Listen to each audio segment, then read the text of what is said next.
बहुत सारे बच्चों का एक क्वेश्चन होता है कि उनको मसल मास इंक्रीज करना है। जितने भी लोग हैं वो कई लोग जिम जा रहे हैं, कई लोग जिम जाना स्टार्ट करने वाले हैं। ये वीडियो उन लोगों के लिए बिल्कुल भी नहीं है जो जिम जाना स्टार्ट कर रहा है। ये उनके लिए वीडियो है जो अप्रोक्सीमेटली किसी को 3 या 6 महीने हो चुके हैं। ये प्रॉपरली वीडियो के अंदर बताऊंगा कि मसल मास किस तरीके से इंक्रीज होता है। लास्ट में एक छोटा सा बोनस टिप दूंगा, उसको लास्ट तक वीडियो को जरूर देखना जिससे आपको और बेनिफिट रिजल्ट्स मिल पाए।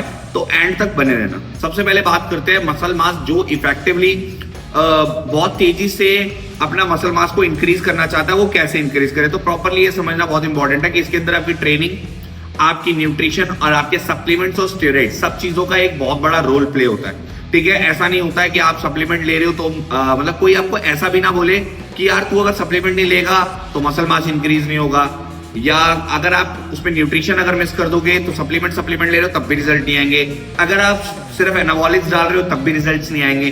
सब चीजों का एक प्रॉपरली कॉम्बिनेशन होना बहुत इंपॉर्टेंट है। तो कोई भी अगर हवाबाज आपको इस तरीके से बोल रहा है कि आपका मसल मास इंक्रीज करा दूंगा यार तो ये चीजें नहीं भी लेगा तो भी चलेगा, नहीं। अगर आपको एक अच्छा लेवल पे जाना है तो मैं पर्सनली ये सजेस्ट करूंगा कि बिगिनर स्टेरॉइड्स के बारे में ना सोचे। तो वीडियो को लेंथी ना करते हुए स्टार्ट करते हैं इस वीडियो को ढंग से अच्छे तरीके से। सबसे पहली चीज आती है आपकी ट्रेनिंग। ट्रेनिंग के अंदर बेसिकली आपको करना क्या है, ट्रेनिंग में आपको हैवी वेट लिफ्ट करने हैं, प्रोग्रेसिवली आपको वेट बढ़ाते रहना है आपको ट्रेनिंग पे। थोड़ी सी लंबी वीडियो हो जाएगी इसलिए थोड़ा सा शॉर्ट में बताऊंगा। अगर आपको और भी चीजें पूछनी हो तो भाई मेरे को डीएम कर लेना, मैं आपको रिस्पॉन्स कर दूंगा, जो भी आपकी प्रॉब्लम हो सॉर्टेड करके दूंगा।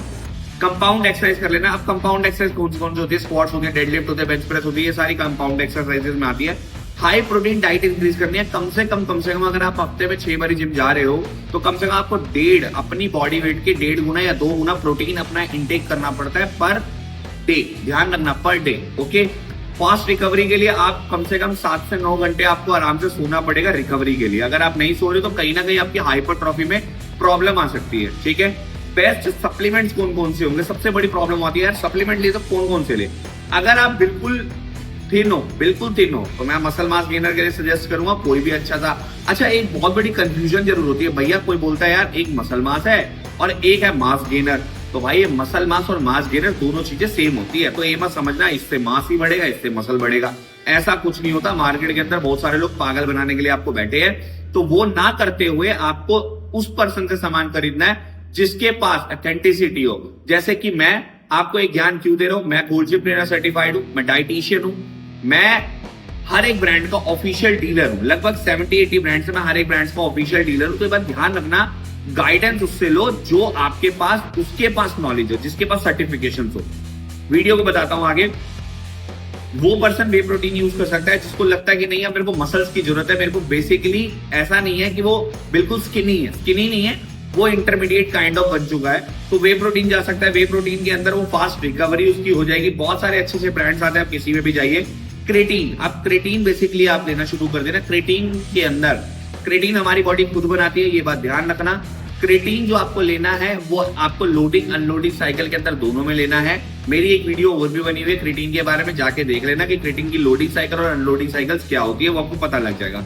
क्रेटीन बेसिकली पानी में नहीं चलता, आपको हर कोई बंदा ज्यादातर पानी में चलाता है। क्रेटीन पानी में मत चलाना।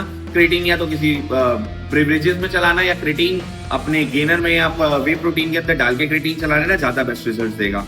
ठीक है, प्रॉपरली बीसीडब्ल्यू भी आप यूज कर सकते हो। बीसीडब्ल्यू क्या होता है, ब्रांच एंड अमीनो एसिड होता है, मसल रिकवरी के लिए काम करता है आपकी। ठीक है, आपको फटीग नहीं होने देता वर्कआउट के टाइम पे। पर इसके लिए अभी आखिरी में बताऊंगा कि इसके अंदर से मेन इंपॉर्टेंट चीजें क्या है जो आपको लेनी चाहिए। प्री वर्कआउट ले सकते हो जिसके अंदर कैफीन प्लस बीटा एलाइन होना चाहिए। कैफीन आपकी बॉडी के अंदर एनर्जी प्रोवाइड करने का काम करता है। ठीक है, आपकी इंटेंसिटी बढ़ाने का काम करता है। बीटा एलाइन आपको थोड़ी सी, वो बीटा एलाइन बेसिकली चीटियां काटने का, चीटियां जो थोड़ी बहुत कटती है ना, उसके अंदर बीटा एलाइन का काम होता है, वो प्रोसेस होता है। अब ये टेस्टोस्टेरोन, नेचुरल टेस्टोस्टेरोन बूस्टर की बहुत सारी टैबलेट्स आती है, आप नेचुरल टेस्टोस्टेरोन बूस्टर ले सकते हो। क्योंकि अगर कहीं ना कहीं अगर आपने स्टेरॉइड यूज करे हैं या कहीं ना कहीं अगर आपने कोई ऐसा ओरल इसके अंदर अगर आप साइकिल के अंदर डालेंगे तो आपको नेचुरल टेस्टोस्टेरोन आपके सरप्रेशन में चले जाते हैं, थोड़ा सा कम हो जाते हैं नेचुरल टेस्टोस्टेरोन बनना। तो आपको क्या करना है, आपको नेचुरल टेस्टोस्टेरोन बनाने के लिए आप एक नेचुरल टेस्टोस्टेरोन की टैबलेट आती है वो यूज कर सकते हो।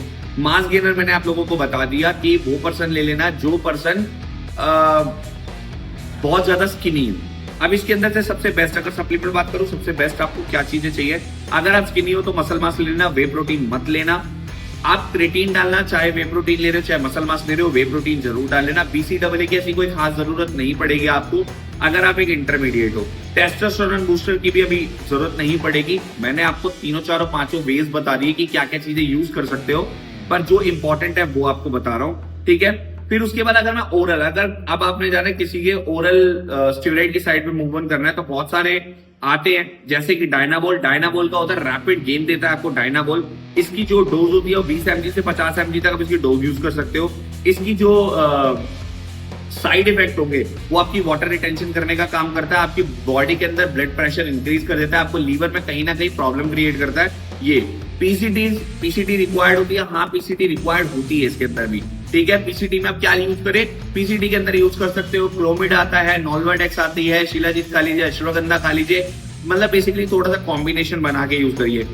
अब आपको कई लोग बोलेंगे यार अनावर खा ले। अनावर बेसिकली लीन मसल मास के अंदर इंक्रीज करने के लिए काम करती है, बट मैं अभी कहूंगा अनावर को यूज करना नहीं चाहिए अगर आपको एक इंटरमीडिएट पर्सन हो तो, ठीक है। फिर बात करता है ट्यूरिनाबॉल। अब ट्यूरिनाबॉल क्या होती है, मार्केट के अंदर ये भी थोड़ा सा नया आया है। 2 सॉल्ट मिक्स होते हैं ट्यूरिनाबॉल में, एक डायना और एक अनावर का सॉल्ट, दोनों का सॉल्ट मिक्स होता है। अनावर आपको हार्डनेस देती है मसल के अंदर, डायनाबॉल आपको रैपिड गेन करने का काम करती है, ठीक है। पर मैं कहूंगा ट्यूरिनाबॉल मत लेना। अगर आप बेसिक हो तो डायनाबॉल पे बिल्कुल आप शिफ्ट कर सकते हो।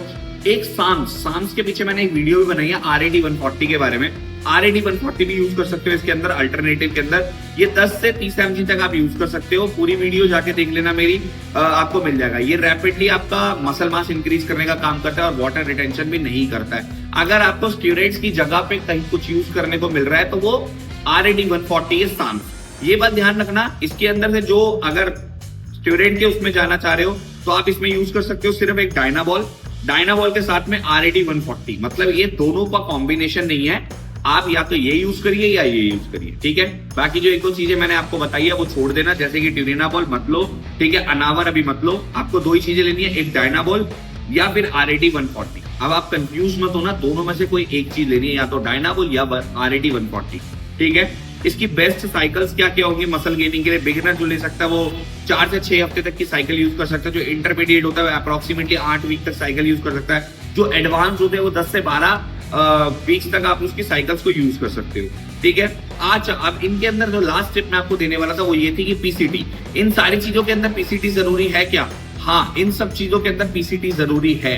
अगर आप कहीं ना कहीं स्टेरॉइड में जा रहे हो, सांस में जा रहे हो, या कोई ओरल स्टेरॉइड्स में जा रहे हो, सप्लीमेंट्स में नहीं यूज करने की जरूरत होती है। कोई पीसीटी नहीं होती, वो नेचुरल होते हैं काइंड ऑफ। जो आपकी डेली लाइफ के अंदर सप्लीमेंट्स यूज होने होते हैं वही होते हैं। पर अगर आप कहीं ना कहीं ऐसे लेवल्स पे जा रहे हो जहां पे टेस्टोस्टेरोन सप्रेशन में जा रहे हैं, कहीं ना कहीं आपके नेचुरल टेस्टोस्टेरोन बनने बंद हो रहे हैं, तो उसके साथ में पीसीटी करना जरूरी है।